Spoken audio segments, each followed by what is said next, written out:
My name is Jenny, and I'm a wife and mom raising 2 kids. But I used to live a more glamorous life as a TV reporter. I was on the nightly news interviewing pop stars and politicians.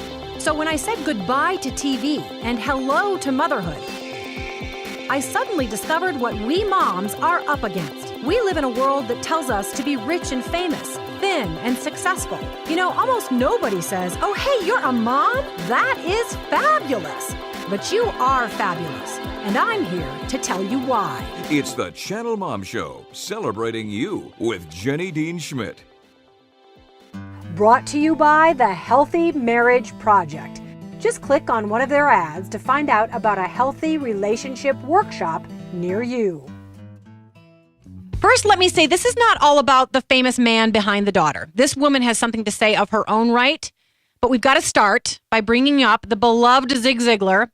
He was known far and wide for years, and still is, as the master motivational speaker. Was that his birth given name? No, it's an H name, like Hillary or something. She'll tell us. I was just reading it last night. His daughter has a new kind of motivation for moms, which I think in some ways goes beyond her daddy. I'm not saying it's better, but I was reading through her book last night and I was just so inspired. And part of it's because of where she comes from, called difficulties, problems, struggles, shame, guilt. Sometimes when somebody doesn't come at you from a perfect place, you're all the more liable to listen to them and learn from them. And so that's what I love about her. So she does admit that her dad, and this is a common thing that people say to introduce her, that Zig Ziglar was known for doing life right, and she admits that she should be known for doing life wrong. But that teaches you a lot, as we all know. But that is not the end of her story, though. I think she's learning to do life right in a way that can benefit the rest of us. Julie Ziglar Norman, welcome to the ChannelMom Show. Oh, thank you, Jenny. It's awesome to be with you. Well, thank you. We're so blessed to have you. So we just have a couple minutes in this first segment, but I wanted to get you on real quick.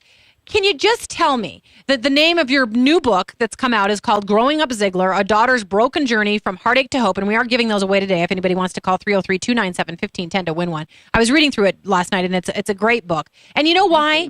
Because you admit that you came from a place of 25 years of pain despite growing up in the household of Mr. Positive, right? That's right. And Mr. Positive endorses me 100% in sharing that because he just likes to help people. He does. And before we have to go to the break, and you've got about 3 minutes, so you can talk about this. I really think moms are going to appreciate the fact that you're admitting, Julie, that you come from a place of using alcohol, overusing alcohol, struggling with food, a bad marriage. Talk a little bit about your past pain. Oh, I used everything, Jenny, to try and change the way I felt. You know, I was raised in a positive home, and Dad became more positive as I got older, of course. He wasn't a full-time speaker until I was in my later teens, but it was just a situation where I kept all of my bad stuff secret from my parents because of who they were, not just in the motivational category, but also with church. And you know, I was ashamed of the choices I was making, and I didn't know how to make different ones. And instead of asking them for help, I just hid my secret life. And I used men, I used food, I used alcohol, I was actually a workaholic. I was a perfectionist in a lot of areas because I wanted to be accepted. I was the worst kind of people pleaser there is. No boundaries. Yeah, and then you had this contrast where you felt like you were supposed to be something that the whole world thought your family was because of your dad, yes? Well, I did like to keep that positive attitude. You know, I felt positive most of the time, but I felt that the underlying feeling that caused depression was shame and guilt because I knew I was something other than what I presented myself to be. Yeah, and the reason I'm so pleased that we have you on today is because I think, gosh, I know in my own life, Shell, I don't know about you, but when you come up with somebody like Julie who's willing to admit the pain they came from and then how they came out of it, it's much easier to listen to them instead of, hi, I'm perfect. It's all, right? You know?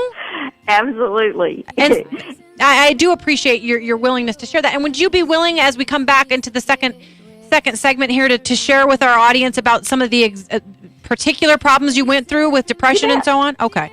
All right. So we're going to come back with Julie Ziglar Norman, who has just come out with a new book called Growing Up Ziglar, and I highly recommend it. So please join us when we come back, and Julie Ziglar Norman will share about the troubles in her life and how she overcame them. Me for me.